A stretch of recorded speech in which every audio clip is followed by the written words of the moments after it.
When I look at the splendor of the cosmos and the majesty of Mother Nature, and I'm inspired by all these exceptional, beautiful people in my life and throughout history, sometimes I feel that I am not special, or I am not meaningful, or that I am inferior to that around me. And I'm sure that many people have felt that way. We live in such a beautiful, chaotic mesh of a world. There's so much going on, and so much that feels much more powerful than us, physically, spiritually, conceptually. It just has weight, whereas sometimes we feel limited. And I'm sure that Walt Whitman had felt that way too. However, in his 1855 poem, The Song of Myself, Walt Whitman seems to have found an antidote to such an ailment. My name is davis.bomb. Today in my garage, we're going to be discussing exactly that in The Song of Myself by Walt Whitman in my garage. See you there. Now, Walt Whitman wrote this in 1855, and I'm doing my own interpretation of it. However, I think that there is many mystical themes within this text. His poems and his symbols carry such a spiritual, religious weight to them sometimes, and not in this rigid, authoritarian, Catholic, Christian type of way, but in this really beautiful, mystical, almost like Hindu way of speaking. And specifically, The Song of Myself is such a long poem that I really don't want to go like line through line and break down the entire poem in one video. So I will be doing a few videos on this poem over time. But today, let's focus on a couple sections that I think are so insanely powerful. The title of the poem, Song of Myself, kind of says a lot about what it is. It's going to be a song, a chant, almost a celebration for myself. But we're going to see what he means by myself. The first stanza in this poem really explains what Whitman is trying to get at thematically right off the bat. I celebrate myself and sing myself, and what I assume you shall assume, for every atom belonging to me as good belongs to you. Now right there, kind of blatantly just saying, I am happy and I am proud, and for every reason that I am proud, you should be proud of you. And his reasoning for that is every atom belonging to me as good belongs to you. Now, interpreting that, I think there are two ways you can go with this. There is a materialistic interpretation using like quantum analysis, and there is a spiritual, very, very mystical interpretation of that line. The material, I think when you look at quantum physics and you see these ideas like superposition and quantum uniformity between all these atoms, and you understand that the world at an atomic level is insanely different than how we understand it at this level. In the practical world where we live sequentially and exist day to day, everything is distinct. There is a laptop, there is a camera, there is me, and there is that lamp. But at a quantum level, it is just different combinations of these essential fundamental units of matter. Different combinations of protons, neutrons, electrons, all made up of quarks. And at that atomic level, at that quantum level, it is entirely indistinct from one another. So sort of when you're looking at a mountain, you're looking at me, you're looking at the sun, you're looking at another person. At a fundamental unit, every atom belonging to any of these things are as good as any other atom. But we understand things materially in the practical world as distinct, where some atoms are higher and some atoms are lower. But truly at a quantum level, material analysis, that there is no difference, and nothing is distinct, and every atom belonging to everything truly is beautiful and limitless. Now, there's a spiritual analysis on top of that. I feel like that was already verging on it. I just can't help myself. But the spiritual analysis, I think there are two really interesting traditions that we can look at, and that would be the Sufis and the Hindus. The Hindus describe this thing called the Supersoul. And the Supersoul is the one. It is the all-prevailing force within the universe. However, since everything is abstracted from the Supersoul, then everything has the Supersoul within it, just fractions of it. And they use a phrase like every living entity is Brahman, whereas they are abstracted from the para-Brahman. And I guess the implication of that is that every single part of the universe contains divinity, contains the Supersoul, is abstracted from the para-Brahman. And so to look at something and be like, that is less than, that is more than, it's all divine. It is all just different fractions of the one, the all-prevailing unified force of good and love and such. But to make distinctions on that is an ailment of the practical world and understanding the world materially like we do sequentially in our own existence, where we see things distinct from one another, ignoring the limitless, true, divine beauty within each and every particle of matter inherent.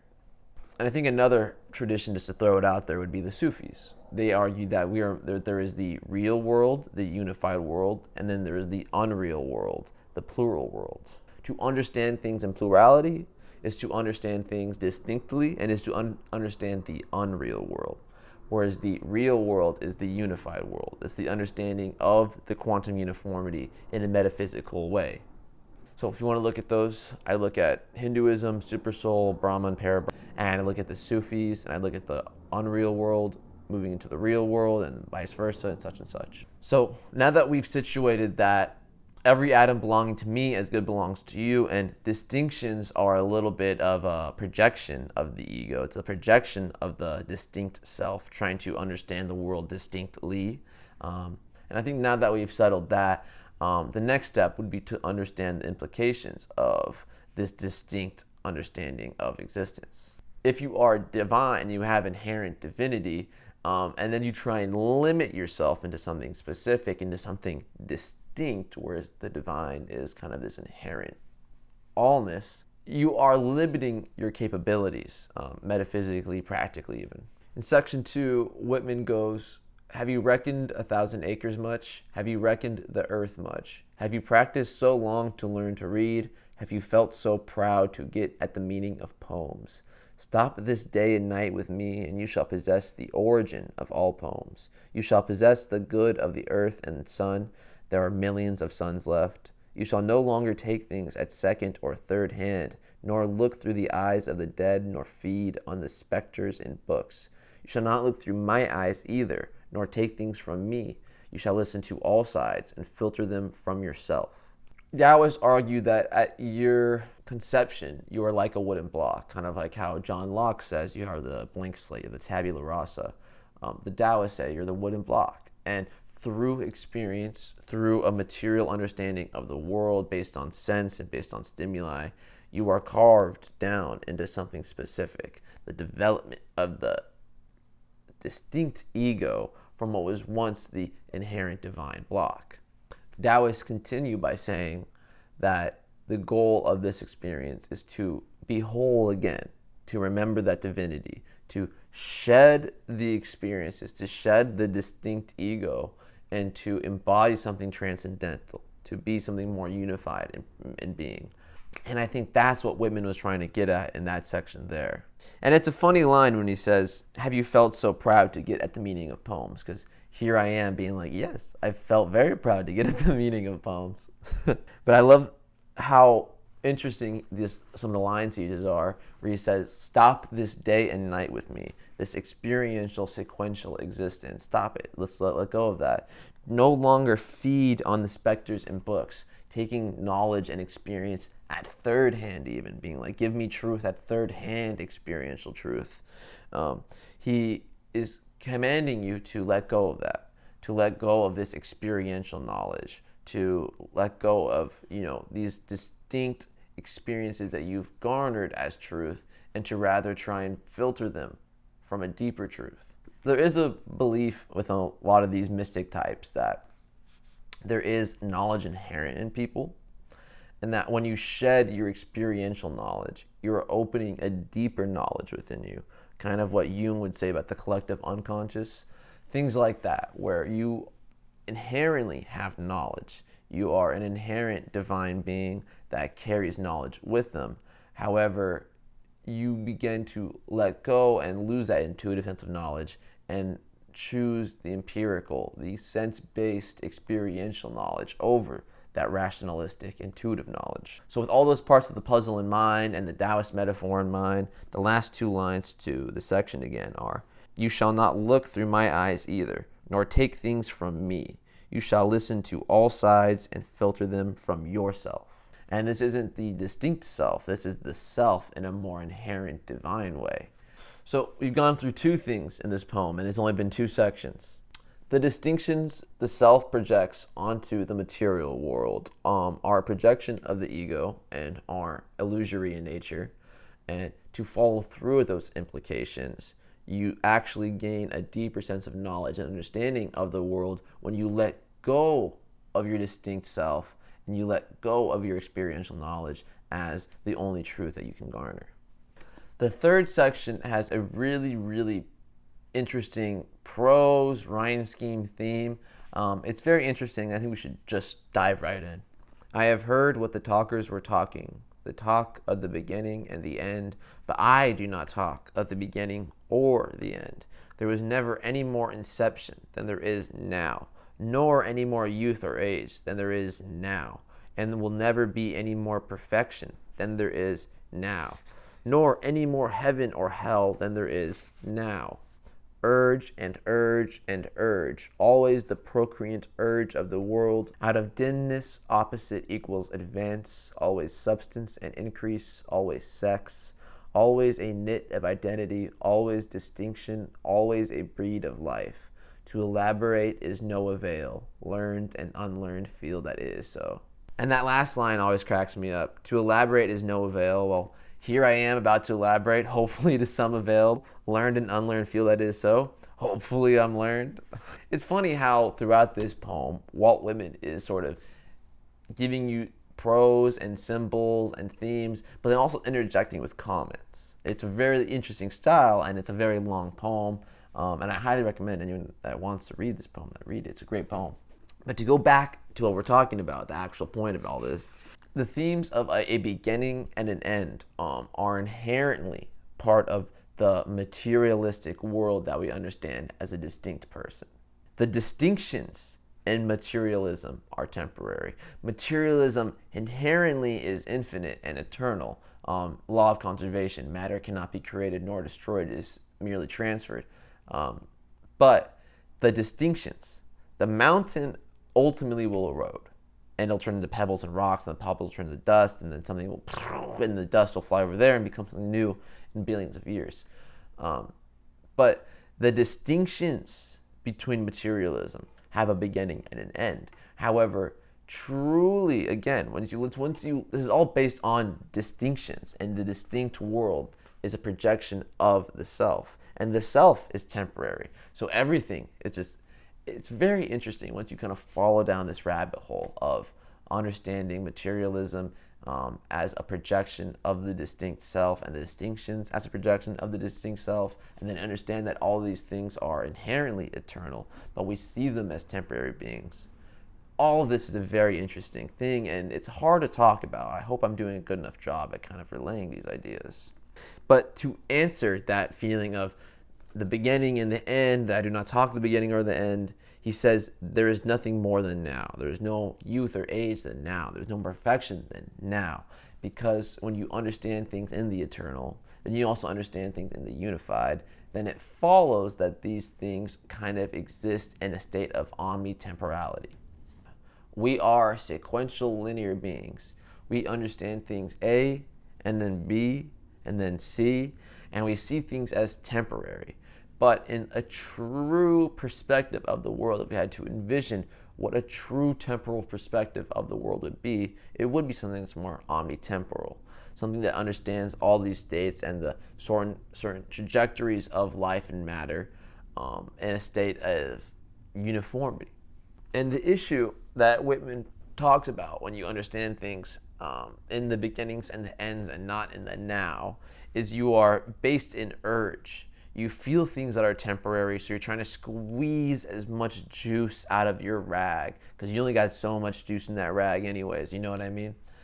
The eternalness of matter is a truth. However, we understand things in an illusory sense in the beginning and the end. And since we understand things in a temporary sense, and we are a temporary being, there is that urge, that procreant urge, as Whitman put it, to get as much as we possibly can get out of this temporary, distinct experience. However, the true knowledge of it is entirely different. It's the true world in a rationalistic sense. Once you think through it, is nothing like how we understand it and interact with it in the distinct, practical sense.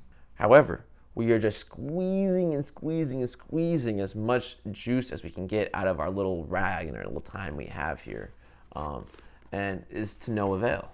I think to finish off this video, I'm going to do section 4 real fast, because I think it's a beautiful little answer to how to act in a way, at least from the perspective of Whitman. So in section 5, it starts out with these 2 stanzas, and I think these stanzas are absolutely beautiful. He goes, "I believe in you, my soul. The other I must not abase itself to you, and you must not be abased to the other. Loaf with me on the grass. Loose the stop from your throat. Not words, not music or rhyme I want, not custom or lecture, not even the best. Only the lull I like, the hum of your valved voice." And I think that that's a beautiful answer to the questions that Whitman has brought up in the poem thus far. It's only section 5 out of like 40-something sections, so there will be more questions to be answered. But so far, some of the questions that Whitman has brought up to us is the distinctions in life are illusory. When you base your truth and your knowledge in the illusory experiential, you are limiting yourself to something that is inherently indivine, when you already had the divinity in you. And then 3, you also base yourself in the temporary world, which is limited, and you see things as temporary, ignoring the beautiful power of now and being in now. But the implications of all these things are, so do you just act frivolously? Do you treat people poorly? Like, a lot of people have difficulty following through on these questions, following through on these implications, because the implications feel like, so you just act like life is ridiculous and meaningless and blah, blah, blah, and so on. And not necessarily. And I think Whitman does a great job in that section right there of saying what to do.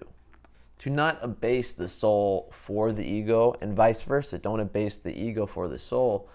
Don't sacrifice either of them, because they're both beautiful tools and parts of who you are. I think the best way to phrase it is loose the stop from your throat. We try and be distinct. We try and, be exceptional in our distinctiveness. When you recognize yourself as distinct and you try and exceptionalize yourself as distinct, and you try and, find these amazing distinctive traits of who you are and highlight them to the extreme, you are, in effect, basing your identity purely in the distinctive. I think it's obvious that with that reference to soul and loosening the stop and just the true hummed valve of your voice, that Whitman believes that there is a deeper part of the being, that there isn't just the materialistic ego, but rather what he would describe as the soul, a more idealistic self, a more conceptual self. And however you want to interpret that, I'm not going to throw my views on you. I think there is a lot to say, though, about, this face we want the world to see, the face that we project in a distinct way, and a more real, embodied, idealistic self. And Whitman is saying, I don't want the lectures or the customs, not even the best of them. I just want to hear trueness, you, the true hum of your valve voice. And I think that's a beautiful way to kind of push people down a route of how to interact with the world that is a little bit more holistic. But just to conclude on some of those sections before I get into my outro, the distinctive world is illusory in nature.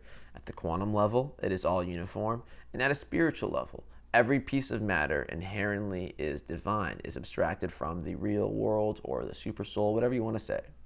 And then in section 2, those distinctions limit us in a lot of ways, because we base the only truth you can get out of our own limited experiences, rather the inherent divinity as a source of knowledge. Section 3. And another part of being in that distinct world is understanding things as temporary. And when you understand things as temporary and you are existing in that state of urge, the procreant urge, you are existing just to squeeze as much juice as you can get out of the rag before your time is up, rather than existing with love and care and compassion and recognizing the divine, recognizing the eternal now, all the time within you. And section 5, with all this in mind, how do we proceed to act in the world? Do I go and live in some forest? Do I go and act like some crazy person? How do I interact with the world if I'm going to fall through on these implications? And I think the answer is to loose the stop from your valve's voice and just hum and be yourself. Be your true embodied self without the distinctions as much as you can be. And when you do that, you're just acting with love, care, and compassion, and being yourself unabashed. So I think that there's a lot of really interesting things to get from these just 5 sections out of this poem right here. And in the future, I will continue to do some other sections on this because it is a long poem and there's a lot to get out of it. I've made a video in the last couple weeks, so I'm kind of like relearning how to do this. But I hope that was, as always, I hope I did a good job there. I hope I explained these ideas correctly. If there was anything confusing, drop a comment. Let's have a conversation and talk about these ideas. I think that these are important ideas to understand and kind of interact with. I think there's a lot of ways you can interpret Whitman's text. I think that's a given. The reason why I went this route is because I don't think many people in the West, especially my age, are exposed to mystical analysis of literature and philosophy. And I think it's a necessary perspective to have in your diet as a person. If you don't have any of that there, you base too much on materialism, I think it's a little unhealthy.